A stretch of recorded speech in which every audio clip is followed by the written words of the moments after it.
Europe Matin. Dimitri Pavlenko. L'innovation sur Europe 1. Bonjour Anissa Mbida. Bonjour Dimitri, bonjour à tous. Alors il pourrait être bientôt plus facile de se connecter à Internet ou d'avoir une conversation téléphonique dans un train. Ah, le fameux effet tunnel, tout le monde connaît. Eh bien on a trouvé une technique pour rendre les wagons perméables aux ondes GSM. Oui, parce que si le téléphone coupe régulièrement dans le train, si ça capte mal, c'est pas uniquement à cause de la vitesse des tunnels ou parce qu'il n'y a pas d'antenne relais à proximité. C'est tout simplement parce que les wagons sont comme des cages métalliques en fait qui empêchent le signal de passer. Même les vitres contiennent une fine couche de métal pour l'isolation thermique, ce qui produit cet effet cage de Faraday qui va perturber la connexion, même en zone de couverture.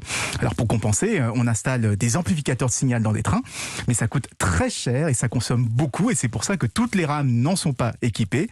Et bien des transfuges de l'EPFL, c'est l'École Polytechnique Fédérale de Lausanne, ils ont développé une microgravure des vitres au laser qui va laisser passer le signal GSM et rendre le wagon transparent aux ondes sans altérer l'isolation thermique. Alors ça c'est très bien évidemment pour les futurs trains, mais qu'est-ce qu'on fait pour tous ceux qui sont déjà en circulation? On va quand même pas changer toutes les vitres. Non, c'est pour ça qu'ils viennent de mettre au point un système de gravure mobile qui sera capable de modifier les vitrages existants sans avoir à les démonter. Donc on pourra simplement mettre à jour les wagons actuels et éviter d'installer des boosters de signal qu'il faut de toute façon régulièrement changer. Quand une nouvelle technologie arrive, en ce moment par exemple, il faut les remplacer tous les modèles 4G par des modèles 5G. Alors ce système pourrait-il fonctionner dans nos TGV? Oui, la différence, c'est la vitesse. Quand un TGV va à 300 km/h, il passe extrêmement vite d'une borne à l'autre. Donc il faut un maillage suffisamment régulier le long des voies, tous les 3 km environ, pour pas perdre sa connexion. Alors c'est ce à quoi se sont déjà engagés les opérateurs, sauf qu'aujourd'hui tout passe par un relais qui est installé sur la locomotive, qui va récupérer le signal GSM